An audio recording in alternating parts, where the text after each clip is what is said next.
الفرنسية إذا التعبير بتاعو أسهل من الفرنسية، لكن في المناقشة ممكن moi je voudrais d'abord remercier mes deux amis Iskra et Karen qui m'ont invité, qui m'ont donné l'envie de venir à ce colloque, ce grand patrimoine maghrébin, mais aussi ce très grand ami de l'Algérie. Alors le personnage est fascinant, il est admirable par beaucoup de son parcours, mais étant moi-même d'origine algérienne, vous comprendrez que j'ai d'abord été interpellé, bien sûr, par son parcours algérien, par son fort lien à l'Algérie. Vous savez tous qu'il a longtemps vécu en Algérie, juste après ce qu'on appelait la guerre des sables. Il a aussi longtemps vécu en France sous identité algérienne, avec un passeport algérien. Et Moustapha me rappelait cette anecdote où, à l'université Paris 8, où il était un vieil étudiant et où j'enseigne actuellement, quand il fallait avoir son diplôme, il a tenu à ce que sur son diplôme figurent les deux identités. C'est-à-dire, il a tenu à ce qu'à côté de son nom d'origine marocain, figure celui d'emprunt que lui avait donné l'Algérie. Et je pense que c'est vraiment l'illustration très forte du lien de Mohamed Ben Saïd à l'Algérie. Il connaissait pratiquement tout le personnel politique qui a fait advenir la guerre de libération et il a maintenu ses liens avec les personnages historiques de son micro. Oui, je disais donc, il a tissé des liens avec l'essentiel des personnalités politiques qui ont fait advenir l'indépendance de l'Algérie, mais il a tenu à garder des liens avec les figures les plus emblématiques de son opposition. Aïd Ahmed est souvent venu ici, au congrès de son parti, l'AOTP, etc. Il avait des liens très forts avec Mohamed Harbi, qui n'était son état de santé, aurait probablement pu venir, et Moustapha avait voulu enregistrer son témoignage, mais il a eu un malaise en ce moment-là. Et je rappelle que sur la question du Sahara occidental, très sensible au Maroc et sur laquelle il était très attaché, il tenait quand même à ce qu'il y ait une solution maghrébine. Il est venu en Algérie en 2016 pour en discuter avec l'essentiel des personnalités politiques, profitant justement du 40e anniversaire de la mort de son ami, donc Aïd Ahmed. Mais moi, cet intérêt particulier, pardon,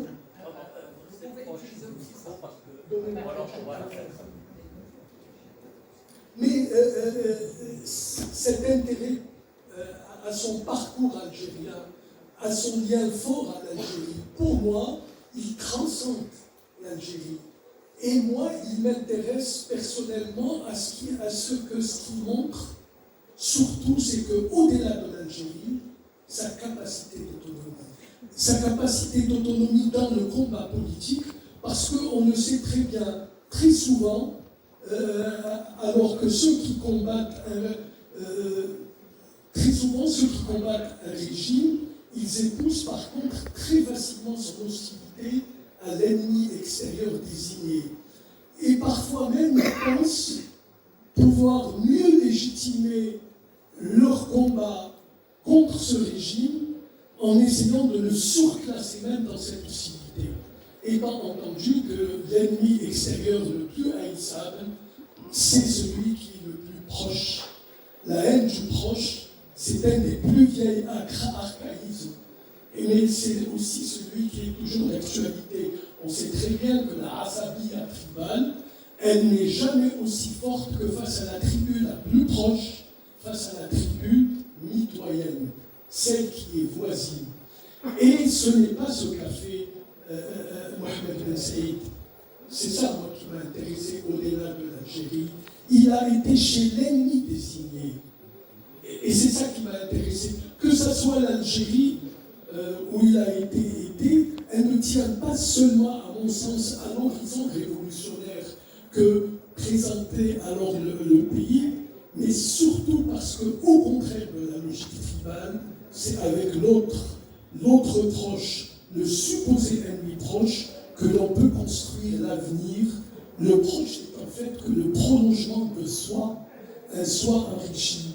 Donc, au-delà de l'ami de l'Algérie qu'il était, ce qui me fascine, c'est cette lucidité, l'autonomie d'esprit de l'homme, sa dissidence, comme dirait Pierre.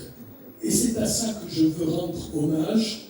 Donc, un homme qui ne s'est jamais laissé enfermer dans les lignes rouges que fixaient les régimes du Maghreb. Et c'est ça le fondement de son patriotisme maghrébin, un patriotisme dont la lucidité ne lui a jamais fait opposer le Maroc et l'Algérie, au contraire. Et donc c'est ce qui explique qu'au pire moment des tensions entre les deux pays, il n'a pas hésité à se solidariser avec l'Algérie au prix de défier les autorités de son propre pays. Alors, ma participation à ce colloque, elle n'est pas anodine. Je ne viens pas seulement comme chercheur à un colloque, j'y viens aussi avec ma citoyenneté maghrébine et aussi avec ma citoyenneté algérienne. Et je viens malheureusement à ce colloque dans un contexte qui met à mal ces deux citoyennetés. Un contexte qui est complètement à contre-courant des idées d'un Maghreb uni défendu par Mohamed Ben Saïd. Un contexte d'une particulière animosité entre le Maroc et l'Algérie, ces deux pays pivots de ce Maghreb. Un contexte où chacun de ces deux régimes accroît son autoritarisme et, dans une régression programmée, veut raviver l'esprit de la Asabia tribale pour mieux enfermer sa propre population dans l'hostilité, pour mieux faire accepter son autoritarisme. Eh bien, paradoxalement, ça a été une raison supplémentaire qui m'a motivé à venir à ce colloque et à traverser cette frontière dorénavant fermée.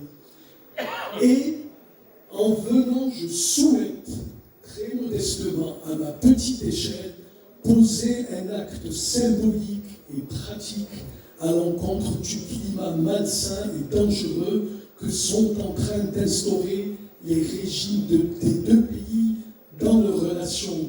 Un acte à l'encontre de l'agressivité et de la haine mutuelle que cultivent les deux régimes. C'est aussi contre cela que j'ai décidé de venir. Et pour moi, il n'y avait pas de meilleur lieu que ce colloque, et il n'y avait pas de meilleure personne que Mohamed Ben Saïd. Je viens donc, alors que les relations sont rompues entre nos deux pays. En venant au Maroc, je transgresse un interdit du régime algérien. Mais en venant au Maroc, je ne viens pas cautionner son régime. Je viens au contraire apporter ma solidarité à ceux qui, ici au Maroc, le contestent, veulent le changer comme condition nécessaire à un possible Maghreb. Je le fais parce que moi-même, je fais partie de ceux qui, de l'autre côté de la frontière, contestent et veulent changer aussi le régime comme condition nécessaire à un possible Maghreb. Donc, je dis ma solidarité à ceux qui, ici, œuvrent pour ce changement. Ce changement auquel a appelé Mohamed Ben Saïd au Maroc, mais aussi en Algérie.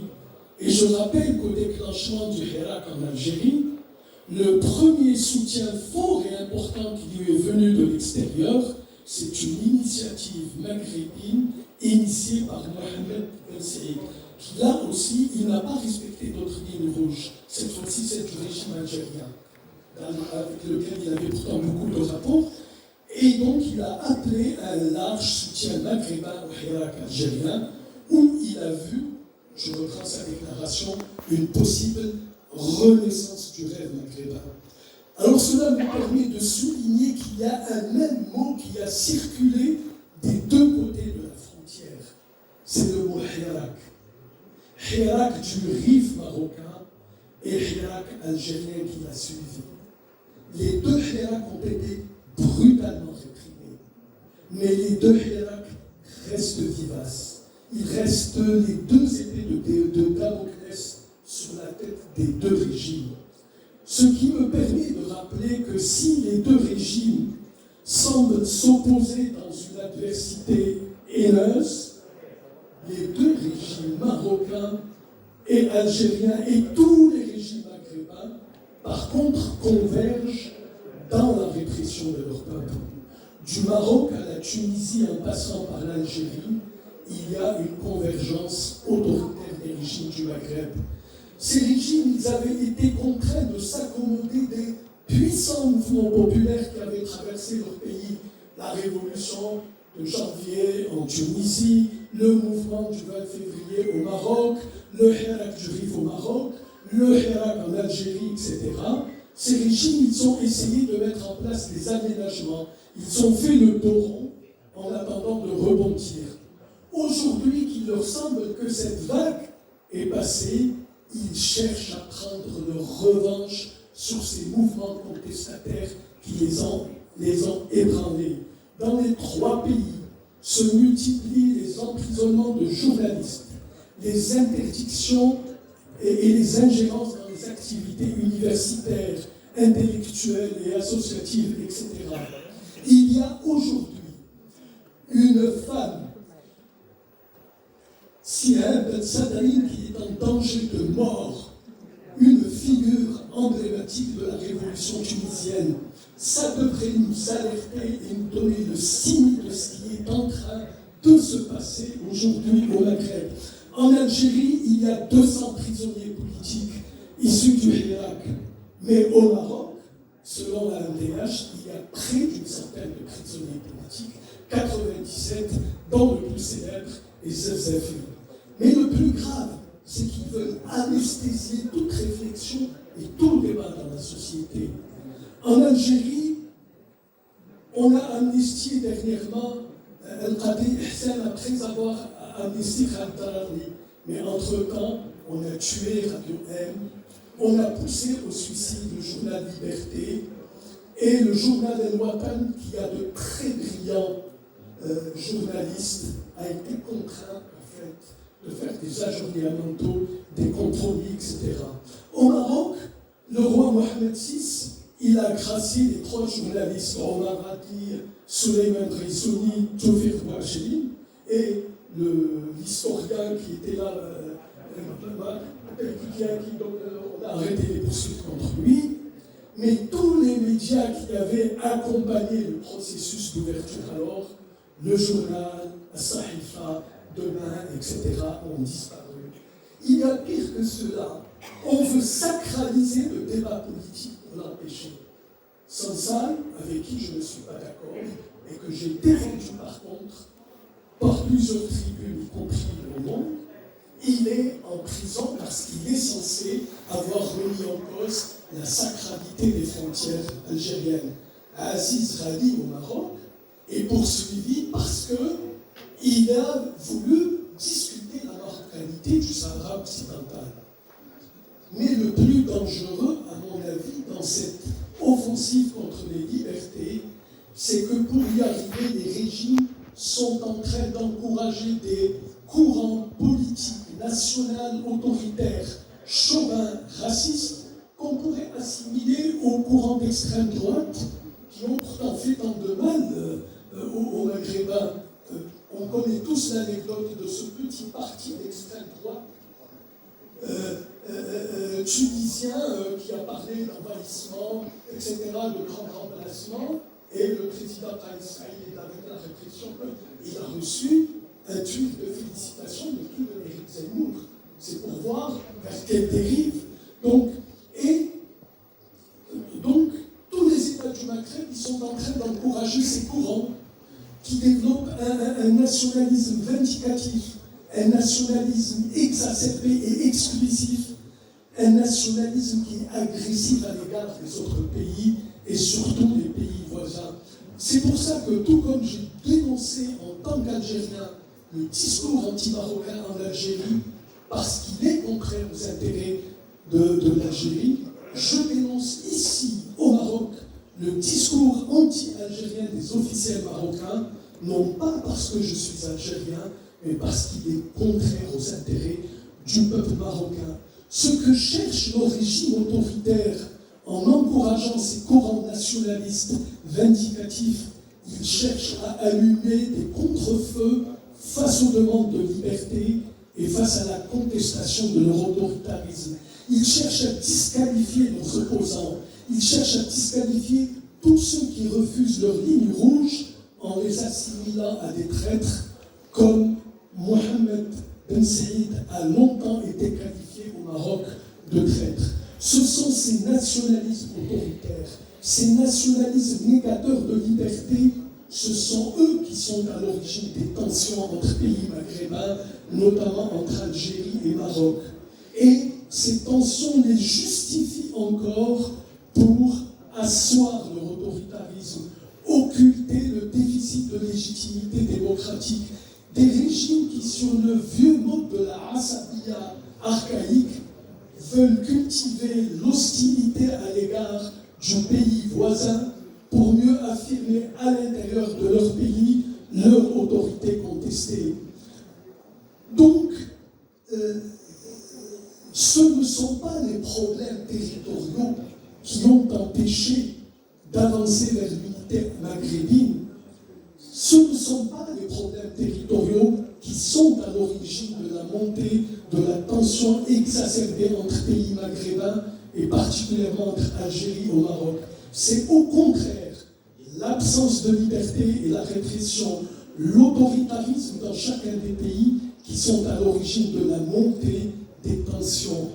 Il ne peut pas, je vais conclure, il ne peut pas y avoir de Maghreb sans liberté dans chacun de ces pays. Se battre pour le Maghreb, c'est se battre pour les libertés dans son pays. Seuls des régimes légitimés et mandatés par leur peuple, gérant le pouvoir comme une délégation et non pas comme une propriété privée ou familiale, seuls des régimes peuvent avoir la force, la légitimité d'accepter librement des lois communes, de concéder des abandons de souveraineté nécessaires à toute construction commune, parce que les régimes autoritaires, pourquoi ils s'accreboutent, pourquoi ils s'accrochent sur les territoires? Parce que c'est par le contrôle des territoires qu'ils peuvent contrôler les populations. Ne contrôlant plus les territoires, ils ne peuvent plus contrôler les populations. Donc, la question des libertés est une condition pour avancer vers le Maghreb et urgemment pour dénouer les tensions entre l'Algérie et le Maroc. Et aujourd'hui, l'urgence est d'éviter une déflagration fatale entre les deux peuples. J'ai raccourci, si vous pouviez me donner une minute, je pense que...